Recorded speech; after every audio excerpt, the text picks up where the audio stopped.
Well, thank you for a very pleasant evening. I really must go. The entertainment is about to commence.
Hola hermanes, desde las catacumbas de la pandemia, desde el centro mismo de la soledad y de la variante Omicron, que es el nuevo secuaz de Megatron, los saluda el monje. Hoy escucharemos la charla de la presentación del libro Metrópolis, homenaje a la película de Fritz Lang, de Cristian Montenegro, que tuvo lugar en el Espacio Moebius el pasado 18 de noviembre.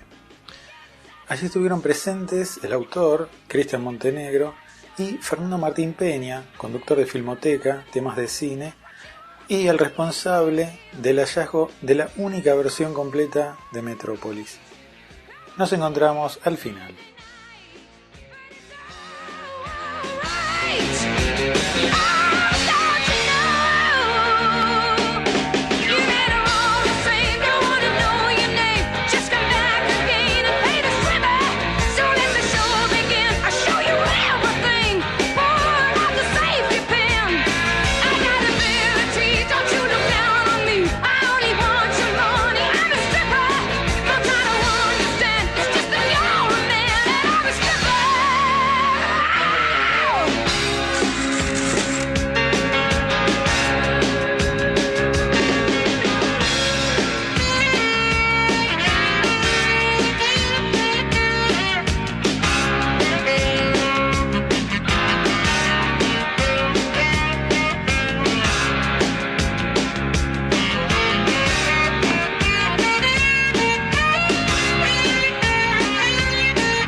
Beautiful bones, don't you think? Magnificent.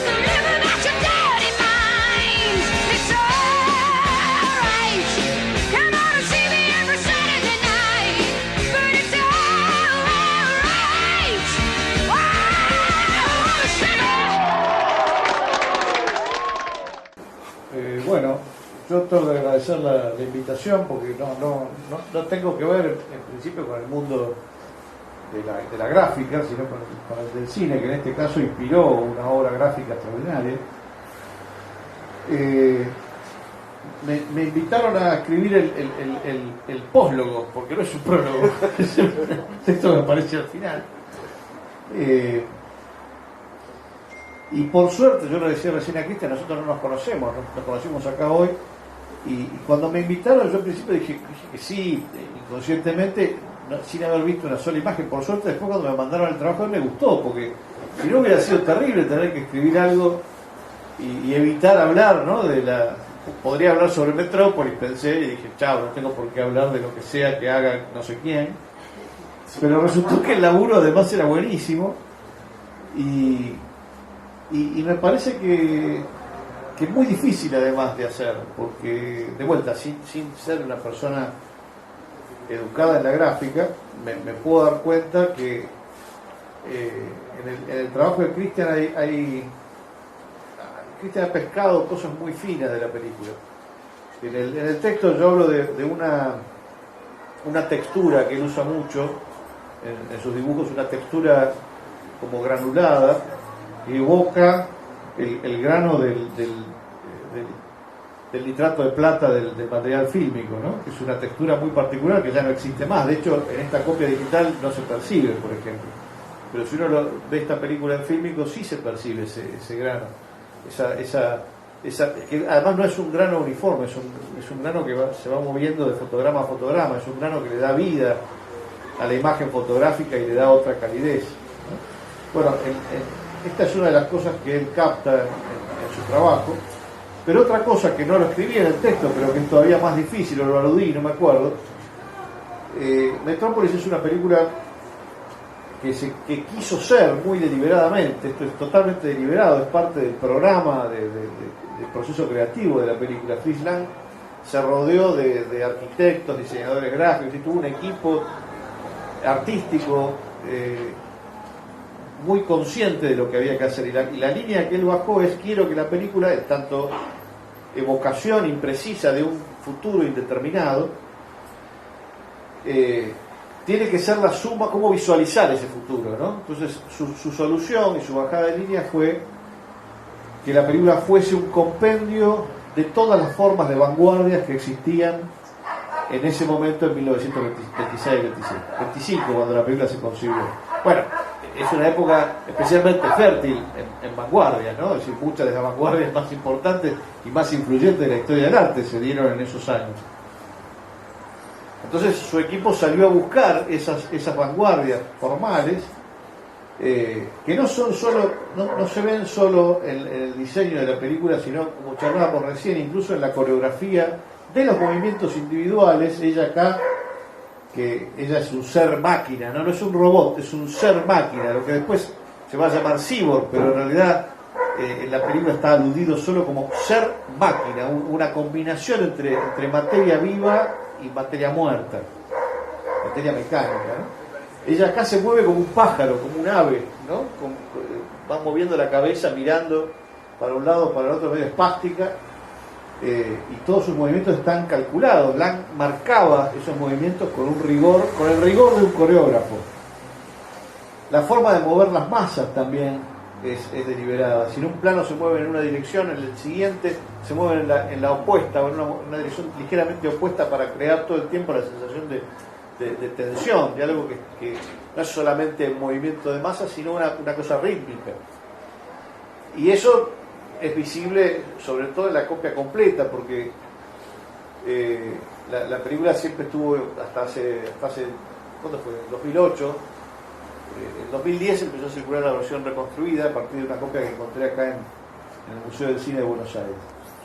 Y esa versión, lo más interesante, digamos, de esa versión, independientemente de las diferentes calidades, que es esta, ¿no? Es decir, van a ver ustedes que en distintos momentos estas imágenes que se ven prístinas, espectaculares, porque salen del negativo original, o de lo que conservaron los alemanes del negativo original, que fue bastante metraje, sale del negativo original, se combinan con estas otras que vienen de nuestra momia sudaca que encontramos acá, y que a los alemanes dio medio asquito mezclar su copia prístina con nuestra porquería, pero no tuvieron más remedio, porque Metrópolis es una de las películas más vistas de la historia del cine y siguen haciendo negocio con ella. Entonces decidieron invertir lo que hacía falta para lograr que más o menos machén, imposible, Pero bueno, lo que sí se recupera de la película, aún mezclando las distintas calidades, es ese ritmo que decíamos antes y que está marcado por Lang en los movimientos de cada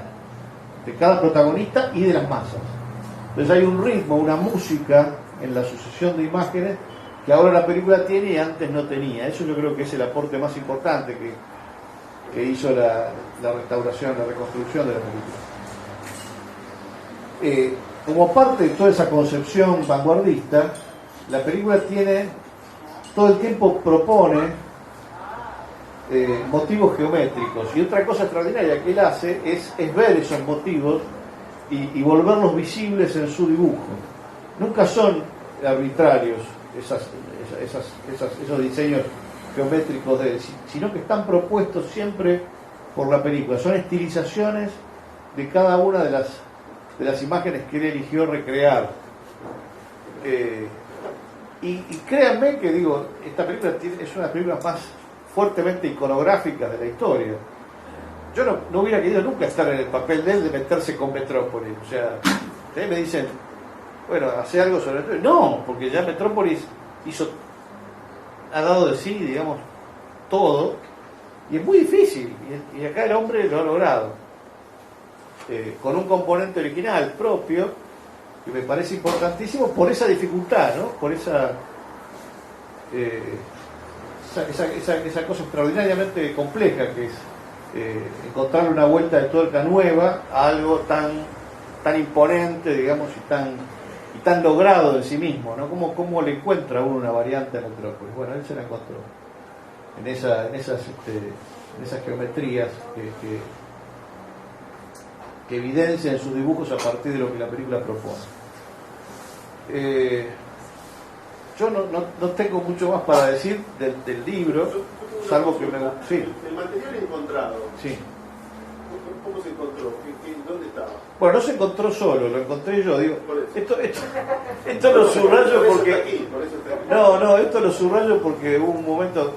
Yo hago un programa de televisión, lo hacía en ese momento con Fabio Manes, un amigo mío, que desgraciadamente falleció. Cuando el gobierno de la ciudad dio la noticia, porque esto yo encontré la película en el archivo del Museo del Cine Pablo Ducrojique, que pertenece al gobierno de la ciudad. En ese momento ya estaba el macrismo, recién estaba el macrismo. Yo había decidido, yo dirigía el Bafisi en ese momento, y yo había decidido no seguir con el macrismo. Y Lombardi se enojó conmigo, era el ministro de Cultura designado, se enojó con mi renuncia, digamos. Y entonces al año siguiente, yo renuncié en diciembre de 2007, y la película hicimos público, con la directora del museo, hicimos público el hallazgo en mayo del 2008.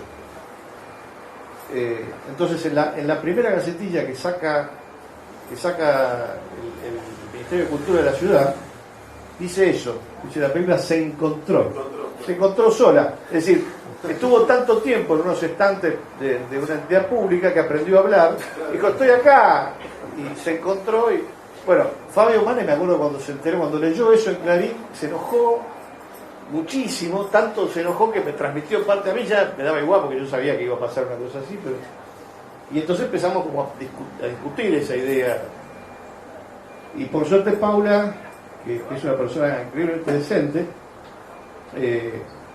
me avisó que se iba a hacer una conferencia de prensa para dar cuenta oficial, digamos, del hallazgo, y me dijo que fuera a esa conferencia, me dijo cuándo iba a ser y en qué lugar.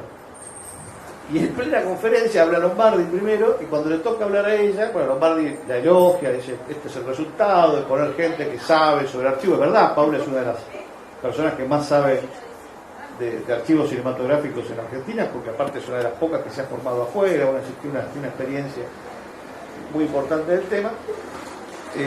Cuando le toca hablar a Paula dice, bueno, yo agradezco la palabra del ministro, pero en este caso yo tengo que decir que la persona que encontró realmente la película es Fernando Martín Peña, que está sentado allá. Entonces, de esa manera revertimos la información original, que era horrible, digamos, para mí. Y de ahí en adelante, por suerte, la historia se corrigió. Pero en realidad el hallazgo es el resultado de una investigación de muchos años. Yo había empezado en el 88 a partir de un dato que me da Salvador Samaritano, que era un cineclubista, no sé si alguno de ustedes oyó hablar de él, falleció hace varios años ya. Y Salvador me dijo que había un coleccionista que se llamaba Manuel Peña Rodríguez, ninguna relación conmigo, que tenía una copia muy larga de Metrópolis, que él se acordaba porque él había proyectado en una oportunidad en el Cineclub Núcleo que él dirigía, en el año 59. Busqué el programa, la colección de programas del Cineclub Núcleo, y efectivamente, debajo de la ficha técnica decía, se proyecta en su versión completa de más de 2 horas de duración. Ese era un dato. Otro dato era que Salvador se acordaba que era larguísima por otras razones. Y un tercer dato surgió de un trabajo que fui a hacer a las hemerotecas buscando las revistas de cine que se publicaban acá en la década del 20, porque Metrópolis tiene una historia de producción y sobre todo de exhibición muy complicada. Es largo, no lo voy a demorar con eso ahora, pero la película estuvo más de un año en rodaje, costó una fortuna que no podemos ni calcular. Y de entrada, la película se estrena, creo que en enero del año 27, en Berlín. No es el éxito que ellos esperaban un éxito súper masivo, y no lo fue. No fue un fracaso tampoco, pero era una cosa gigantesca, como es evidente. Y entonces los alemanes se asustaron y decidieron seguir el ejemplo norteamericano. Los norteamericanos, en paralelo al estreno alemán, habían decidido cortar la película, y de 2 horas y media más o menos que duraba la versión original la habían llevado a 2 horas. Los alemanes dijeron, bueno, los norteamericanos seguramente saben lo que hacen, y en mayo del año 27 la retiraron de cartel y la cortaron también a 2 horas. O sea, le sacaron media hora de material. Ahora, en las revistas argentinas de la época, febrero del año 27, aparece una entrevista a Adolfo Wilson, que era un distribuidor argentino independiente que todos los años se iba a comprar películas a Europa para la temporada de estrenos en Argentina. Y Adolfo Wilson, entrevistado en la revista, decía, vuelvo de Alemania con la película más extraordinaria que he visto en mi vida, se llama Metrópolis, y la dirigió Fritz Lang, y la voy a estrenar el año que viene. No la pudo estrenar durante el 27, la terminó estrenando en el año 28, pero yo dije, esto es increíble, porque el tipo lo está diciendo en febrero del 27. Si iba a Alemania a comprarla 2 meses antes, la película no se había estrenado, no estaba a la venta. Si iba 3 meses después, se hubiera traído la versión cortada. Pero justo fue en febrero. O sea, vieron que hay un argentino siempre en cualquier lado. Es muy increíble. O sea, justo en febrero el tipo estaba en Alemania y la compró y la trajo acá. O sea, que la película solo se vio entera en Berlín entre enero y mayo del año 27, y después en Argentina. O sea, en Argentina, y es donde distribuía Wilson, que era Argentina, Uruguay, Chile, por ahí. Entonces eso a mí me importaba. ¿Por qué? Porque este Peña Rodríguez, que tenía una copia, lo más probable, siendo un coleccionista argentino de material original del 35, era que la hubiese comprado acá la copia, o la hubiese conseguido acá de alguna manera. El tipo era crítico de cine de la Nación en la década del 20 y del 30, y yo en algún momento hice crítica, y es muy frecuente que los críticos tengamos vínculo con las distribuidoras. De hecho, yo soy coleccionista también, y de muchas distribuidoras ese vínculo me sirvió para conseguir copias que de otra manera hubieran ido a la basura, ¿no? Distribuidores independientes te dan las copias antes de tirarlas y los conoces. Entonces imaginé el mismo proceso. Peña Rodríguez, como crítico, consigue una copia de Metrópolis de Adolfo Wilson, que era distribuidor. Y dije, lo más probable es que el tipo haya conseguido la copia acá. Y si consiguió la copia acá, lo más probable es que estuviese completa. Bueno, ese fue el razonamiento que yo hice a partir de la investigación esta, año 88. En ese momento la colección de Peña Rodríguez murió en el 67, creo, 68 por ahí. Tuvo una enfermedad, un cáncer jodido, y lo pagó en parte con la venta de su material al Fondo Nacional de las Artes. El Fondo Nacional de las Artes se quedó con la colección de Peña Rodríguez, como todo estaba en 35 milímetros en nitrato de celulosa, que es el material original en el que se imprimían las películas en la época muda. Ese material es muy inestable y es inflamable, además. Es relativamente peligroso si uno lo guarda mal, y se ve que el fondo no tenía mucha ilusión de guardarlo bien. Entonces lo que hicieron fue ordenar una especie de crimen, que es reducir las copias originales del 35, la mandaron al laboratorio más barato que pudieron encontrar, y por metro encargaron reducciones al negativo de 16. De un positivo se saca un negativo, ¿no? Del positivo de la copia de Metrópolis en 35 sacaron un negativo de 16 milímetros, reducido a 16. O sea que perdió definición, pero además de perder definición, ese trabajo se hizo sin limpiar el original. Entonces todas las marcas, rayas y mugre que había en el original del 35 se copiaron al negativo de 16. Hay mucha fantasía en relación con la idea de la restauración, ¿no? Se supone que uno agarra una película hecha mierda, la mete dentro de una máquina rarísima, mucha gente cree eso, no sé ustedes, pero y del otro lado sale restaurada y se ve bárbaro. Bueno, eso es mentira, esa máquina no existe, no existió nunca ni va a existir. Esto se ve así porque sale del negativo original. Y lo que se ve mal, se ve como se ve, porque sale de nuestro negativo mal copiado. ¿Me explico? Si no hay forma, no hay tecnología, ni que exista, ni que vaya a existir, que pueda modificar esa realidad, porque vos podés limpiar un vidrio sucio, pero no podés limpiar la foto de un vidrio sucio. ¿Me explico? Bueno, el fondo hizo eso con el material y lo dejó durmiendo durante décadas.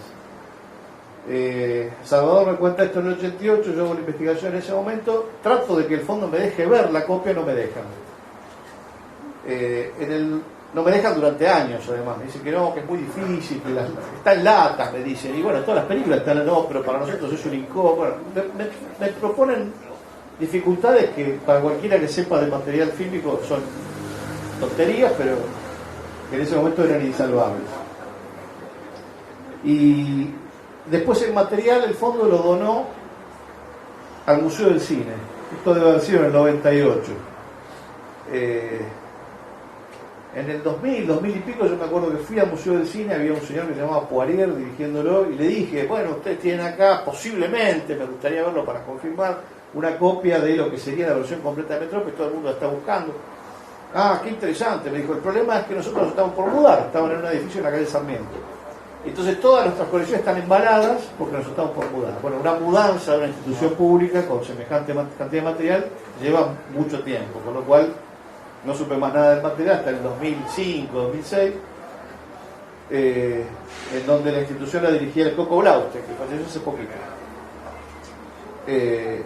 Por otra razón, bueno, el Coco me invita al museo, yo veo unas latas del Fondo Nacional de las Artes, le digo, Coco, Metrópolis, completa, quizá, obra maestra, no sé qué, y él me dice, qué interesante, lástima que nosotros estamos por mudar. El edificio del Sarmiento original donde estaba Poirier se habían ido a la calle Defensa. De la calle Defensa se estaban por ir a Barracas ahora, con lo cual el material seguía embalado y seguía inaccesible. En el 2008 la nombran a Paula. Para mi sorpresa, cuando Paula viene a renovar los convenios de colaboración que teníamos entre Malva y el museo, yo le digo, está bien, pero te pido por amor de Dios que me dejes ver Metrópolis. Sí, no hay problema, me dice. Déjame que lo ubiquen y cuando lo ubiquen la lata te llamo y venís a ver. 5 minutos hicieron falta. O sea, me llamó, fui a ver las latas, me sentó ahí en una mesa con una revisora y a los 3-4 minutos apareció una imagen que yo no había visto nunca y le dije, mirá, es. Y bueno, y ahí empezó todo. Pero fue, o sea, a esa altura, 2008, siendo que la investigación original era del 88, ya había cumplido la mayoría de edad, ¿no? La hipótesis de trabajo. Así que no se encontró sola, la verdad. Bueno, eso es lo que yo tengo para Cristian. Bueno, ¿por dónde empezar? ¿No? Me armé un guión para hablar.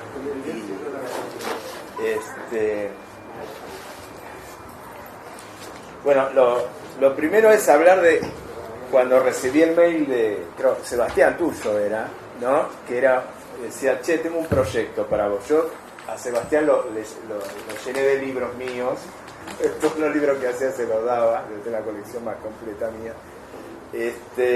Y bueno, fue una gran alegría recibir ese mail del Zorro Rojo interesado en presentar un proyecto, y era vení que tengo un proyecto para vos o algo así, o a ver si estás interesado en un proyecto. Y era el afiche clásico de Metrópolis, el más conocido, que me enteré que se vendió como $1 millón. Y dije, uy, qué bueno, qué loco. Y cuando iba para el Zorro Rojo, digo, que no sea una historieta sobre Metrópolis, que sea ilustrar la novela, llegué y era un ofrecimiento de hacer la historieta en una novela gráfica. Con lo cual me puse muy contento porque yo estaba con ganas de, la verdad quiero, la novela gráfica fue lo que estudié, yo estudié con Breche años, ¿no? Y eso era para lo que yo me formé. Lamentablemente, bueno, cuando salí a buscar trabajo, no existía la posibilidad de trabajar en historieta porque La Fierro había cerrado hace un mes, que era la revista que todos conocíamos y quedaba. Bueno, entonces quedó la ilustración, la vuelta de la vida me llevó a estudiar diseño gráfico y bueno, pude a través de diseño gráfico volver a la ilustración y volver a trabajar como ilustrador, pero la historieta no la hice por años, ¿no? Hasta que volví a hacer un trabajo que fue una adaptación de un cuento de Gogol. Yo hice historieta con los chicos del Tripero en los 90, ¿no? O sea, cuando estaba la posibilidad de publicar, de que te encarguen una web y nos autopublicamos. Pero yo creo que del 2000 no volví a hacer historieta hasta el 2017 más o menos. Bueno, cuando recibo el encargo de Metrópolis, la verdad fue como, cuando me pongo a pensar, era como, yo creo que es uno de los desafíos más grandes que tuve así en lo que voy de ilustración, porque es como, vos la presentaste muy bien, es un ícono universal y además es una imagen ya, o sea, yo tengo que producir una imagen sobre una imagen. Yo como ilustrador siempre trabajo sobre la palabra, y la palabra es un lienzo blanco, o sea, ya sea una novela, un guión, lo que sea, está la palabra y vos vestís esa palabra, o la palabra es, yo lo que digo, es un lienzo blanco sobre el cual empezás a hacer la imagen, ¿no? Pero yo tenía que empezar desde una imagen que es universal, que es un ícono del cine, que podemos rastrear su influencia en un montón de películas para ver qué sé yo, en un momento que estaba haciendo el trabajo me puse a ver Blade Runner. Y Tyrrell es el mayordomo que ¿cómo es? Que echa ¿cómo es que echa a María ahí cuando ella va a los campos, ¿cómo es que se llama? A los campos, a los jardines de diversión de la clase rica, ¿no? O las torres, o qué sé yo, Citripio, o sea, hay un montón de cosas. Entonces, era como, bueno, como que ya el referente es enorme, pero yo también, no lo puedo replicar porque no tengo la habilidad de replicarlo, y además replicarlo sería empobrecerlo, no iba a quedar como una mímesis barata, y a la vez yo... entonces lo que tenía que hacer era apropiármelo y hacer mi versión, respetando lo que hubiese hecho Fritz Lang, ¿no? Y eso fue y además, bueno, había una cuestión también técnica, que la colección tenía un límite de páginas, ¿no? O sea, había un límite de páginas, no era que yo podía extenderme lo que quisiera, y el tema era que la edición anterior era una película de una hora y media, que es Corazón Potenki, y esta dura 2 horas y media. Entonces hay un trabajo bastante complejo en, bueno, cómo poder meter tamaño, porque yo no me acordaba, yo no había visto la versión completa, la busqué en YouTube, y digo, esto es enorme, no termina más, pasan 800 cosas, no sé, destruye ¿cómo es? El nivel de las máquinas, y no solo eso, después se empieza a inundar ¿cómo es? La ciudad de los trabajadores, rescatan a los chicos y salen y está todo a oscuras y lo ven a María y dicen vos mataste a mis hijos, o sea, nunca termina, es una catástrofe atrás de otra, y tiene... Es un clima de una hora. Sí, va a decir que pare, ya basta esto, ya... No, y además tiene toda esa simbología apocalíptica, pues es una película llena de símbolos, ¿no? Entonces, bueno, planteado ahí el problema, dije, bueno, manos a la obra, me puse a verla, hice el proceso inverso a lo que hago siempre, que es empezar de la palabra y volverla a imagen. Hice a la imagen, la volví palabra, me armé un guión que fue armado a través de miles de capturas que iba haciendo de la película. Bueno, esto es importante, lo capturaba, acá pasa otra cosa, capturaba, que no sé, las carpetas de ser como 10.000 capturas, ¿no? O sea, fue como empezar de alguna manera a verla, y ya que en un momento empezar a ver cómo estaba construida, ¿no? Empezar a entenderla, empezar a interpretarla, y en esa interpretación empezar a apropiármela y poder ya ir haciendo una propuesta que obviamente yo jamás, y me acuerdo haberlo dicho en la primera reunión, no voy a hacer un storyboard de la película, o sea, no va a ser una transcripción de storyboard, sino que va a ser mi interpretación y pedí eso para poder sentirme la libertad de poder afrontarla, porque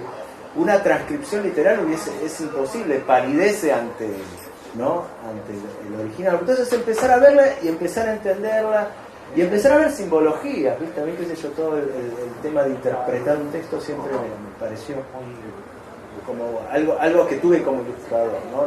Yo no lo leo y es lindo, es feo, no, ¿cómo está construido? Entonces empecé a ver, bueno, tener los personajes principales, ¿no? Freder, María, que María es,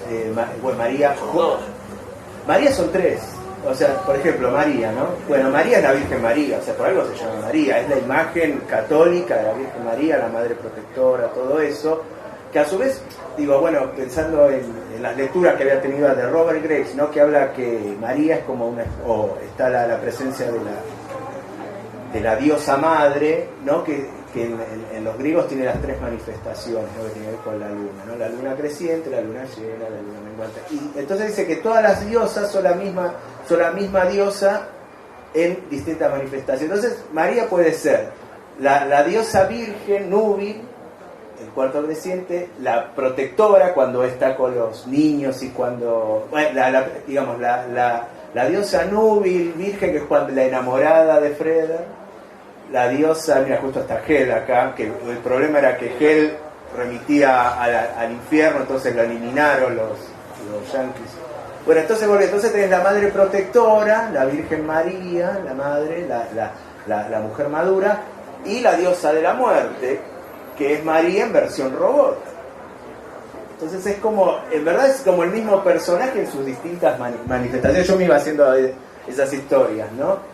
Después tenés a Joe Frederson, el dueño de Metrópolis, a Rodwan, que Rodwan es el científico alquimista. Es alquimista, o sea, el mago libro, y científico. algo que hice también es leer la novela que se escribió a la vez, y la novela hace mucho más hincapié en todo eso. O sea, Freder cierro, Rodwan es un científico, pero es un alquimista. O sea, él es el que de una entiende que el plano que le lleva a Joe, que nadie de sus científicos sabe, que es una catacumba. Él tiene un saber que va más allá del saber racional. Él está con una conexión con lo antiguo. Con lo antiguo, porque la novela lo dice, él habita hay los dos edificios más antiguos de Metrópolis. La catedral y la casa de él. Y la casa de él, que la casa de él pertenecía a un hechicero. Y a su vez eso lo conecta con las catacumbas. Digamos, si vamos a una cuestión arquitectónica, está lo racional y lo infrarracional, o eso que está más allá de lo racional, que viene de lo antiguo y que está sumergido.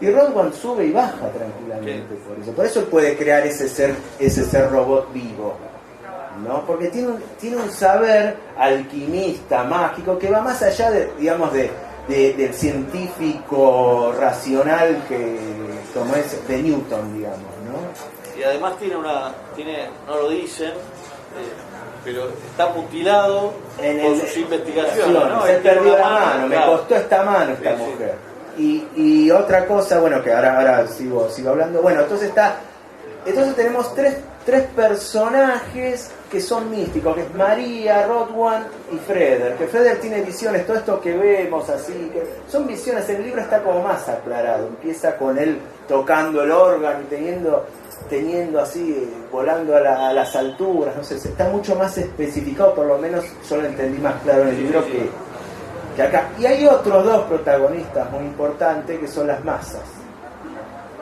que es los obreros y los ricos como clases, como masas, o sea, no como seres individuales, sino como un cuerpo orgánico que tiene sus comportamientos, su forma de vestir y de moverse, ¿no?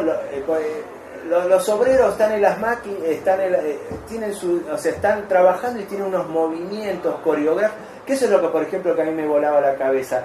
Que yo no sé si será una cuestión de época, de lenguaje, que a mí ahora me parece extraño y eso es normalidad, pero como que no hay una búsqueda de naturalidad. No. Pero yo no sé si era el lenguaje de la época o... No, es Alemania en los 20. Claro.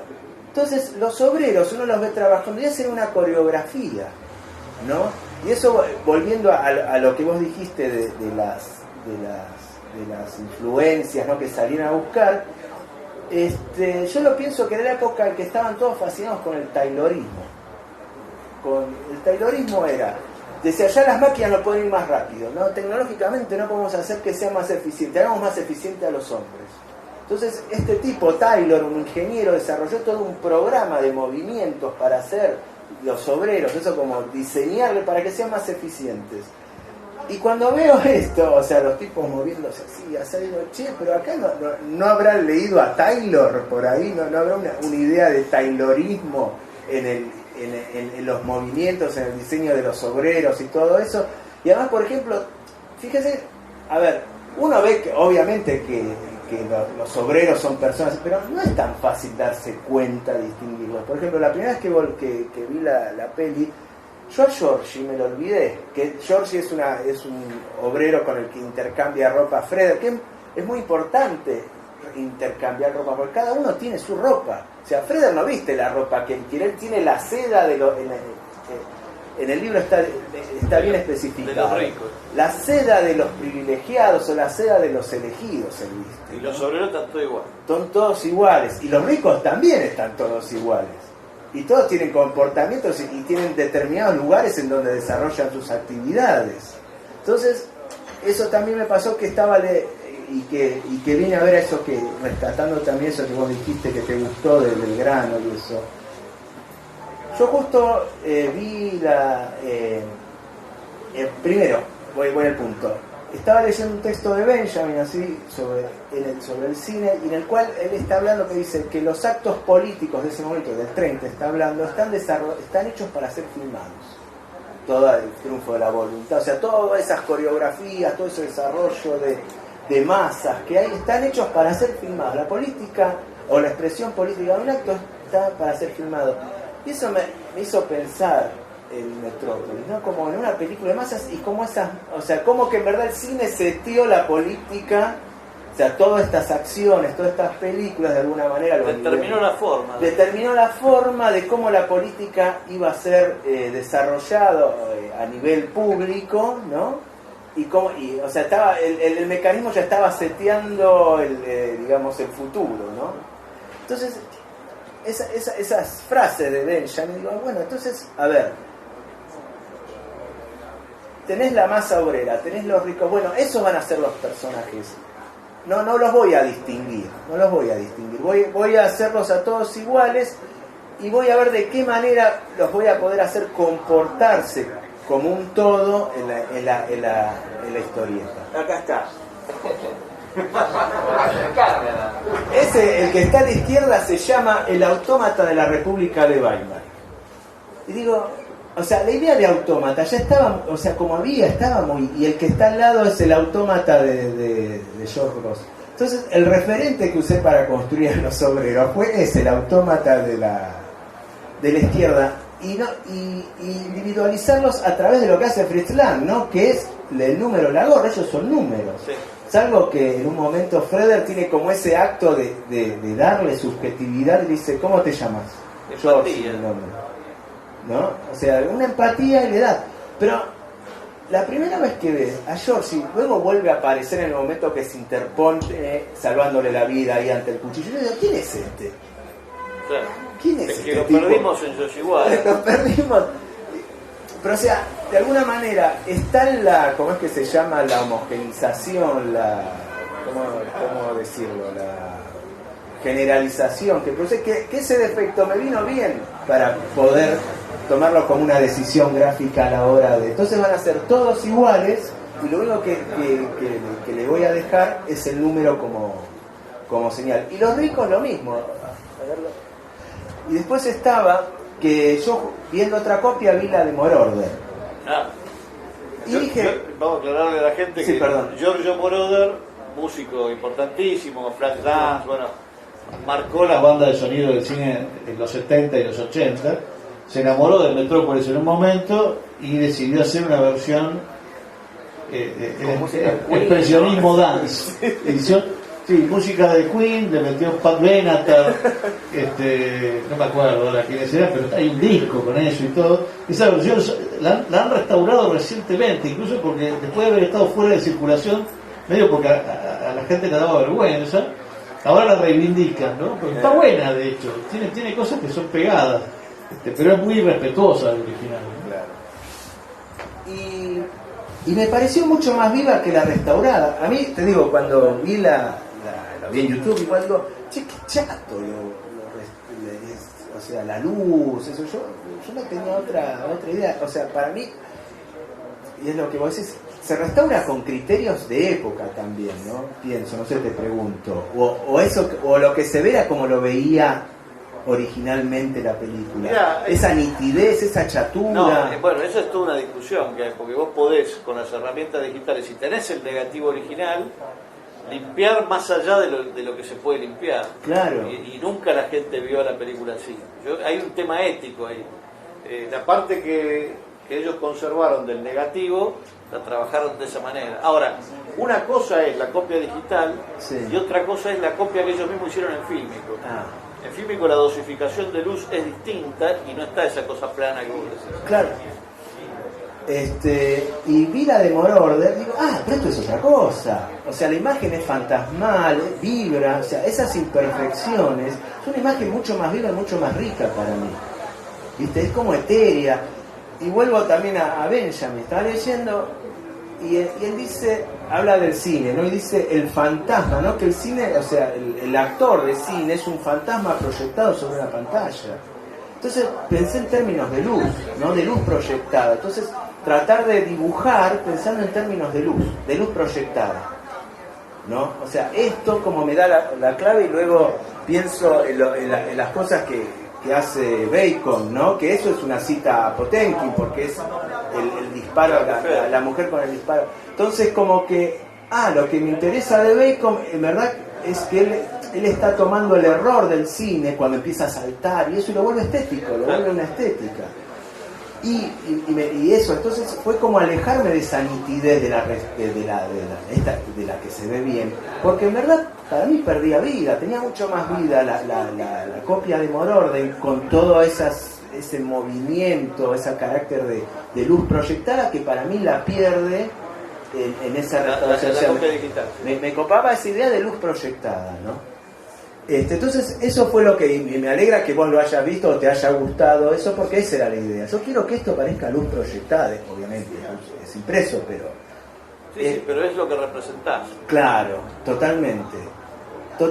Y después, a ver, otra cosa que a mí me pasó, esto ya es como una cuestión a mí como ilustradora, que la estética mía era de ilustración, bueno, cómo transcribirla a pasarla a historieta, porque una cosa es hacer una ilustración, pero historieta no es poner un dibujo al lado de otro, lejos de eso, y muchas veces algo que es bueno en ilustración, o un lenguaje que en ilustración está bueno, en historieta es un moplo, puede ser una cosa horrible, ¿no? Entonces el tema, la problemática que tenía era cómo pasar eso. Bueno, esto es otra referencia a cosas que a mí me interesaban, ¿no? Por ejemplo, los fotogramas, los rayogramas, toda esa experiencia del 20. O sea, tiene una cualidad del gris ese que a mí me interesaba, lo veía con la película, con la manera, ¿no? de hacerlo. Yo me formé con Brecha, o sea, dentro de lo que considero que es la escuela argentina historieta, que sin saberlo ellos son expresionistas, o sea, tienen un carácter... que sin saberlo, digamos, no van a alcanzar nunca los adjetivos para este hijo de puta. Este tipo inventó todo otra vez. O sea, que es un arte popular esto, y el tipo está haciendo gran arte, o sea, es inmenso. Sí, pero, o sea, de y aparte increíblemente prolífico. Pero él, de las charlas con él cuando era alumno, él no conocía el expresionismo. Él dice eso, él dice que el expresionismo en un momento lo descubrió y vio que era lo mismo, o sea, que tenía las mismas inquietudes lumínicas o de contrastes, de manejo de negros que él tenía, ¿no? Bueno, fanático de Caligari, bueno, creo que lo conocía a todos esos tipos. Y también, o sea, yo la primera imagen que me vino en cómo hacer Metrópolis, pensaba en los afiches de los hermanos Stenberg. La haría así, si supiese dibujar así y manejase el lápiz litográfico como estos tipos, la hago así. Así hago Metrópolis. Pues parecía increíble, los estuve mirando un montón, pero no me daba para hacerlo así, no tenía la habilidad. ¿Quiénes son estos? Los Stenberg Brothers son unos afichistas rusos de películas que hicieron 500 afiches, millones. Y son increíbles, son todos. Así es como un constructivismo para todo público, porque mezclaba las experiencias duras formales de los más radicales, que eran abstractos completamente, con geometría y representación, como es representación icónica. Los tomaban, creo que muchas cosas las tomaban de los fotogramas, las hacían en un día estas cosas. Es algo increíble. Bueno, además hay algo muy interesante que pasa con María, que todos se enamoran de María, porque María, de alguna manera, para mí, de lo que interpreto, es la mujer que perdieron, o sea, que perdió Freder como hijo, Jo Frederson como esposo y Rodwan como contrincante, porque Hel, esa estatua que ustedes vieron, a la cual que en la cual él trata de alguna manera de recrear a través del robot, es la mujer que le sacó Jo Frederson de jóvenes y con la cual se casó y tuvo a Fredo. Muere en el parto. Y es más, cuando se la envía convertida en María, Jo Fredo se queda medio como que volvió, para mí es como que volvió a la vida su amor perdido, Hel. Y Rodman en un momento sale a buscar a María y la llama Hel, con Hel. Entonces es como todo un entramado un poco raro. Pero bueno, acá lo que me gusta de Alberto es que trabaja con conceptos, no son tantos. Y un poco yo a los personajes de la historieta, de la película, los veía así. Y esto es como poder, claro. Moloch también, o sea, no es que Freder tiene visiones místicas y ve la máquina y ve a Moloch. Moloch es un dios de Cartago al cual se le hacían ofrendas, era como un horno, el santuario era un horno y se le hacían ofrendas tirándole gente a esa hoguera. Sí. Entonces, bueno, encontrar esas cosas que la verdad me ayudó mucho en ese sentido la novela, que hace exaltación de eso, que la descripción que hace Freder de pasar por este lugar no tiene tanto que ver con la película, sino que habla que es como cada lugar es un templo, dice, cada máquina es un dios en su templo. Entonces está toda esa cosa mística que después lo vemos también en la película con toda esa vocación del apocalipsis. Bueno, María se vuelve Babilonia, la gran puta, todo eso, ¿no? Fue como me fue dando todo un paisaje sobre el cual trabajar y poder despegarme de la película sin traicionarla para mí, ¿no? Sí, aclaremos que la pelíula es obra también de una mujer, porque claro, todos estos conceptos fueron escritos por Thea von Harbour, que era una guionista muy importante, autora de la novela. La novela es toda de ella. ¿Los Nibelungos no es de ella? ¿O? Todas las películas de Land desde el año 22. Y hay una cosa muy increíble, realmente. Sí. Perdón que entremos en la zona Jorge Rial de la charla, pero hablábamos antes de una mujer perdida y de dos hombres que se la disputaron, sí, ¿no? Bueno, Thea von Harbour era la mujer, había sido la esposa de Rudolf Klein Roge, que es el actor que hace de Rodwan. Para ver si lo tengo ahí para decirlo. El Rodwan, que es el alquimista del que hablábamos antes, el actor que lo interpreta, ahí está, acá a la derecha, Rudolf Klein Roge. Bueno, Thea von Harbour estaba casada con él cuando lo conoce a Fritz Lang y se va con Fritz Lang. No obstante lo cual, Klein Roge se queda trabajando siempre con Fritz Lang y con su ex ahora. A diferencia de Rodwan, Klein Roge fue más astuto, no se puso a crear seres máquinas ni nada, sino que esperó. Vino el nazismo, Lang se fue corriendo, Thea von Harbour se quedó y entonces ahí se volvieron a casar. ¿Sí? No sabía eso. Bueno, el personaje de María. Bueno, y María lo que hice fue, por ejemplo, a ver si no la tengo acá, pero no. Es increíble lo que hace ella se llamaba Brigitte Helm. Se dijo que tenía training de bailarina, depende de la información. No es que la encontró en la calle, ¿cómo es? No, esto es una mentira. Pero era muy joven, tenía, 17, 18 años, acá muy alta. Toma teléfono. y no sé si tenía training realmente de bailarina o no, no sé si es cierto eso, pero lo que ella hace físicamente en la película es absolutamente alucinante, porque encarna las dos Marías solo con el movimiento y con el rostro, sin ninguna cosa especial, digamos, no es que para hacer de la María mala, digamos, hace otra cosa que moverse de una manera distinta, no, simplemente se mueve como un animalito, nada más. Es impresionante el trabajo físico de esta mujer. Lo que digo es cuando es una película universal y cada uno hace las lecturas también desde las experiencias como ciudadano, historias personales, de la historia, la película te las devuelve, es eso que decíamos de la película peronista, ¿no? O sea, obviamente nadie no la pensaron como la película peronista, pero tiene tantas cosas. Vamos a aclarar eso, parece. No, Nicolás Prividera, que es un organizador, pero también es un gran teórico del cine argentino. Dice que dado que no hay, digamos, el peronismo clásico no tuvo un cine propio, no hay un cine del peronismo entre el 46 y el 55, no hay un cine de propaganda. Prividera dice que la película peronista es esta, porque es la que cree, sobre todo como se demuestra al final, en la conciliación de clases, que es la gran fantasía peronista, ¿no? Se dan la mano, el capital y el trabajo y listo, y ya está, resuelto el problema. Después hay algo que, bueno, por ahí ya dice, para no hacerlo tampoco tan nerd, a mí algo que me llamó la atención es por la presencia y la importancia de la iglesia, de la catedral como lugar.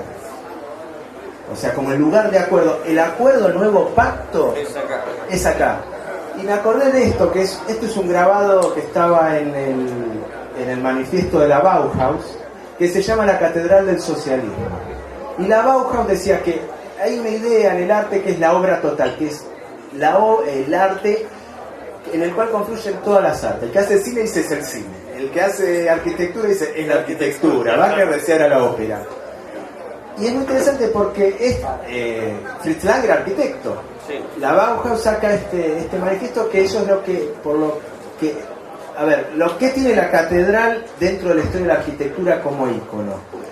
Es como un resultado orgánico, como está considerado un resultado orgánico, en el cual todas las artes trabajaron en pos de una obra que las excede que las incluye. Por ejemplo, una catedral, el arquitecto que hacía una catedral sabía que no la iba a ver terminada por los tiempos de vida de esa época. Y la catedral era como el edificio de la ciudad medieval, que representaba la palabra hecha piedra de lo que sería el órgano o el cuerpo de la sociedad de una ciudad medieval, era la catedral. La catedral no solo se iba a rezar, se firmaban acuerdos, se reunía el pueblo, era como un lugar muy importante.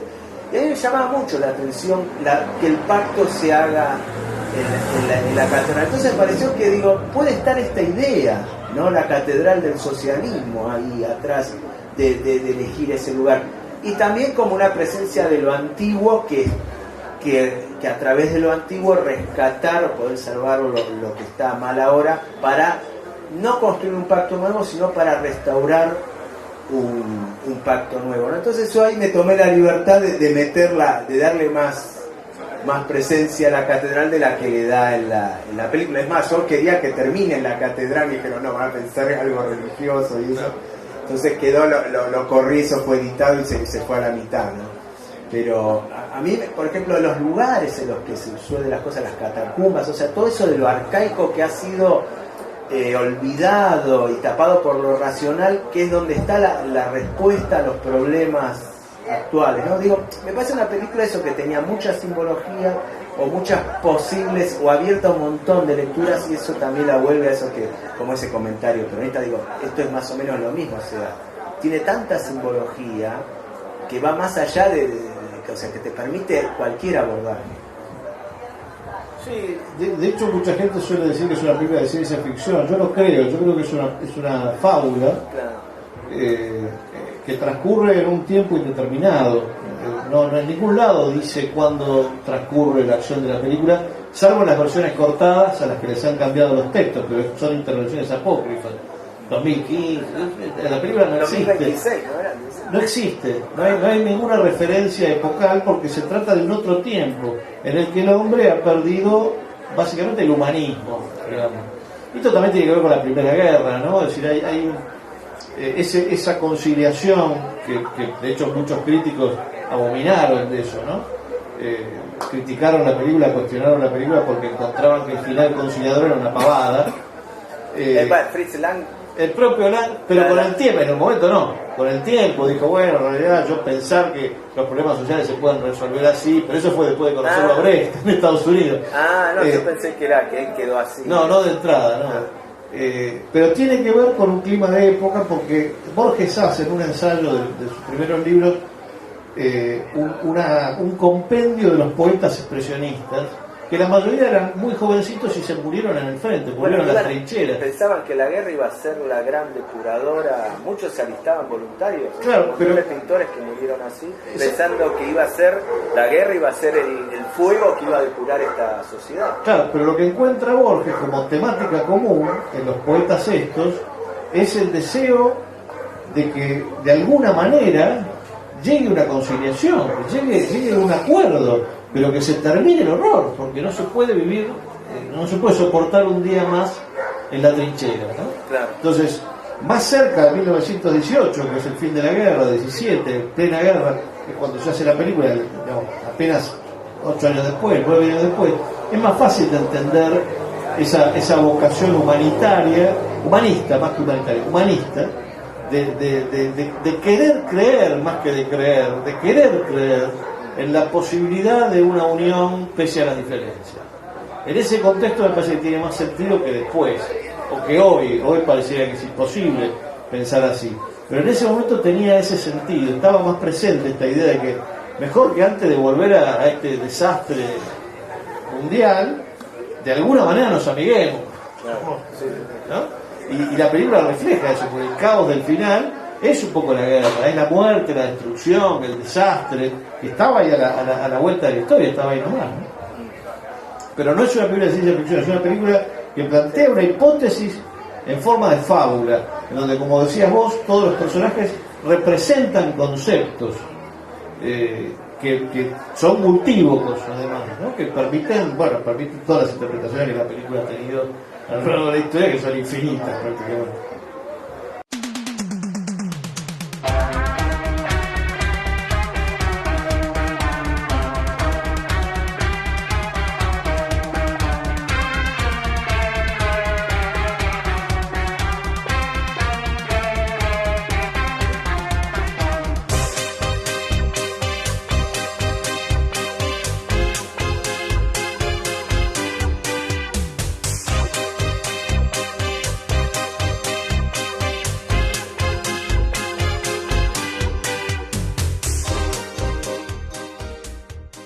Queridos hermanos, hemos tenido el privilegio de escuchar la interesantísima charla de la presentación del libro Metrópolis, homenaje a la película de Fritz Lang, donde dialogaron el autor, Cristian Montenegro, y Fernando Martín Peña, el gran coleccionista, conductor de Filmoteca, y a quien debemos el hallazgo de la única versión completa de Metrópolis.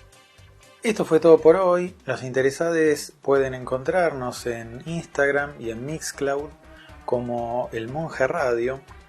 Seguimos en Elder Zapucay escuchando Brazos de la Fortuna y nos encontramos la próxima.